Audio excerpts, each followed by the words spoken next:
Berjumpa lagi dalam pertemuan kita edisi Rabu 19 Mei 2021 dalam pekan ke-7 Paskah. Kita memasuki novena Pentakosta hari ke-6. Bacaan-bacaan liturgi hari ini, bacaan yang pertama dari Kisah Para Rasul, bab 20 ayat 28 sampai 38, dan bacaan Injil dari Injil Yohanes, bab 17 ayat 11b sampai 19. Kedua bacaan liturgi hari ini merupakan kelanjutan dari bacaan liturgi kemarin, Selasa 18 Mei. Ada dua hal menarik dari kedua bacaan liturgi hari ini. Yang pertama, kedua bacaan, baik bacaan pertama dan bacaan Injil, berisikan tentang pesan-pesan yang sangat mulia, nasihat-nasihat. Bacaan pertama itu nasihat Rasul Paulus kepada jemaatnya, dan bacaan Injil itu nasihat Yesus kepada para rasulnya, kepada para muridnya. Dan yang istimewa, pesan-pesan yang disampaikan itu atau nasihat-nasihat yang disampaikan itu diakhiri dengan doa. Itu yang pertama yang menarik. Yang kedua yang menarik adalah pesan-pesan itu, nasihat-nasihat itu disampaikan saat perpisahan. Paulus menyampaikan nasihatnya, pesannya kepada para penatua jemaat di Efesus pada saat perpisahannya sebelum dia berangkat naik kapal. Demikian juga Yesus. Bacaan Injil hari ini memang berbicara tentang doa Yesus, tapi doa Yesus itu mengakhiri pesan-pesan Yesus kepada para rasulnya. Itu dua hal yang menarik. Mari kita lihat satu persatu. Dalam bacaan Injil, Yesus setelah begitu banyak memberikan nasihat kepada para rasulnya, dan itu dilukiskan dalam bacaan-bacaan Injil hari-hari sebelumnya. Memang bacaan Injil hari ini berbicara khusus tentang doa Yesus. Yesus berdoa kepada Bapanya. Apa isi doanya?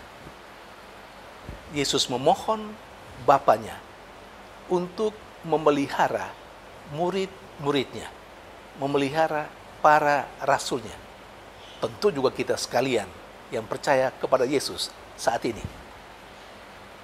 supaya para rasul, para murid, dan kita menjadi satu, sama seperti Bapa dan Yesus satu adanya. Dan yang kedua, isi doa yang kedua adalah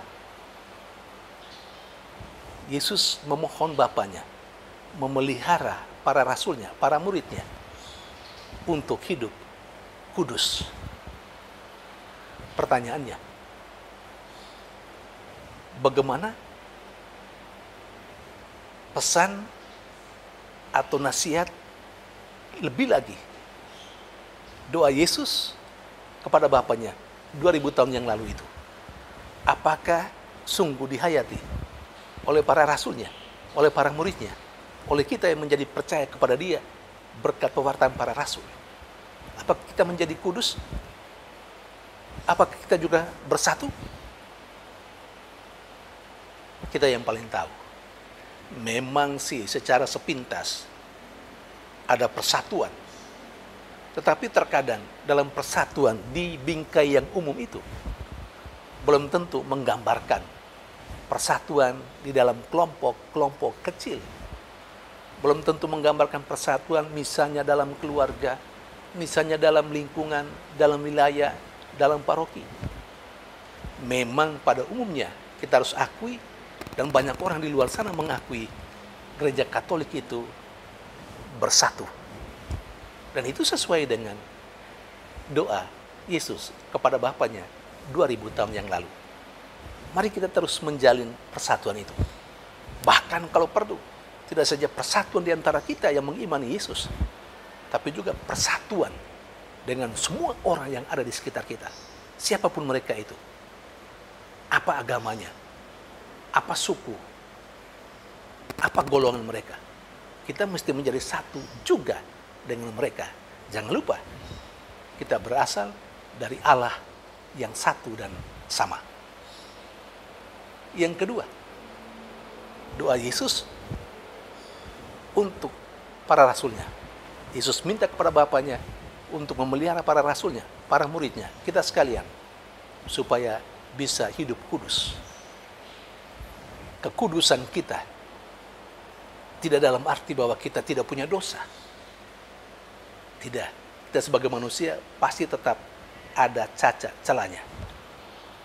Tetapi harapan Yesus supaya kita menjadi kudus dengan cara kita melaksanakan apa yang menjadi tugas dan tanggung jawab yang diberikan oleh Tuhan kepada kita.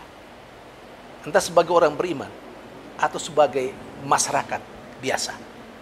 Apapun tugas dan kepercayaan, mari kita lakukan itu. Karena dengan cara itu kita berupaya untuk menjaga atau untuk menjadi kudus dalam kehidupan kita. Bagaimana dengan saya dan Anda? Apakah tugas dan kepercayaan yang diberikan kepada kita sebagai jalan untuk memperoleh kekudusan itu sudah kita lakukan dengan sungguh-sungguh? Kalau belum, mari kita membuat sebuah tekad yang baru, komitmen yang baru untuk mau melaksanakan apapun yang dipercayakan kepada kita dengan sebaik-baiknya. Karena kita punya goal, yakni menjadi kudus sebagaimana yang diharapkan Yesus terhadap kita dalam doanya 2000 tahun yang lalu itu. Yang kedua, dari bacaan yang pertama, Paulus juga mengakhiri pesan nasihat mulianya kepada jemaatnya pada saat itu dan diakhiri dengan doa. Nasihat-nasihat Paulus secara khusus kepada penatua jemaat. Paulus meminta supaya mereka menjaga dirinya dan melaksanakan tugas sebagai pengayom, sebagai penatua yang harus menggembalakan umat yang dipercayakan kepada mereka. Paulus meminta mereka dan memberi kesaksian bagaimana dirinya. Paulus tidak pernah menjadi beban untuk umat di mana dia layani. Dia berusaha sendiri. Nah, Paulus mau supaya semangat itu juga ada dalam diri penatua jemaat. Supaya tidak menjadi beban untuk umatnya. Mereka harus memberikan contoh. Lebih lagi Paulus mengingatkan bahwa akan ada musuh, dan musuh itu justru datang dari dalam kelompok jemaat sendiri yang akan hadir untuk menyebarkan ajaran-ajaran yang palsu.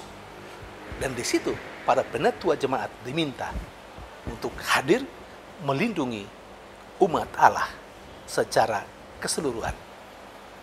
Saudari dan saudara yang terkasih, pada akhirnya Paulus mendoakan mereka. Doa itu perlu supaya apa yang dinasihatkan atau apa yang menjadi pesan kepada jemaatnya itu bisa dilakukan oleh jemaatnya berkat kekuatan Roh Kudus yang diminta dalam doa itu. Saudari dan saudara yang terkasih, dengan tugas kita masing-masing, baik sebagai romo, sebagai suster, sebagai korwil, sebagai DPH, sebagai ketua seksi, sebagai ketua lingkungan, sebagai apa saja. Yang penting kita diberi tugas dan kepada kita diberi tanggung jawab. Mungkin ada anak-anak kita, mungkin ada teman-teman kita yang diberi kepercayaan oleh Allah kepada kita. Kita hadir sebagai penatua untuk mereka yang harus mengayomi mereka, memberikan nasihat kepada mereka supaya mereka tidak tersesat dalam kehidupan berimannya. Mari kita terus menjadikan diri kita panutan dan contoh bagi sesama yang ada di sekitar kita, terutama untuk mereka yang baginya kita hadir untuk melayani sebagai, sekali lagi dalam tanda petik, sebagai penatua bagi mereka. Tuhan memberkati.